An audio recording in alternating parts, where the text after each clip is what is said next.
పెళ్లి కాక ముందు కానీ పెళ్ళైన తర్వాత కానీ ఎవరైనా ఆడదానికి రోజు దక్షిణామూర్తిని సేవించే లక్షణం ఉంటే ఆవిడ కడుపున జగద్గురువులు పుట్టినా ఆశ్చర్యం లేదు.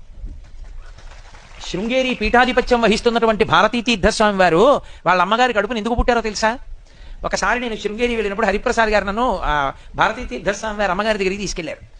ఆ మహాతల్లి ఎంత ప్రేమైకమూర్తో నిజంగా. ఆవిడ జగద్గురువులకు తల్లి. ఆవిడ నా క్యాసెట్లు వింటుంటారట. అంతకన్నా నా జన్మకి ఇంకేం కావాలి సౌభాగ్యం. ఆవిడ నాతో మాట్లాడుతుంటే నేనన్నా, అమ్మ ఒక్క మాట చెప్పండి చాలు, జగద్గురువులు మీ కడుపున పుట్టారంటే ఏదో ఉంది పుణ్యం. మీకు తెలిసి ఏం చేశారమ్మా? ఇది కారణం బహుశా.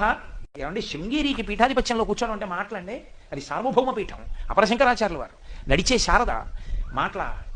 ఎలా ఏ కారణానికి మీ కడుపున ఆయన పుట్టారని మీరు అనుకుంటున్నారమ్మా అన్నాను. అబ్బాయి నాన్న నాకేం తెలుసు నాన్న, నేనేం చేశాను నాన్న, అది ఇది అన్నారు. కాదమ్మా, మీకు తెలియకుండా ఉండదు, ఏదో ఉంది పుణ్యం.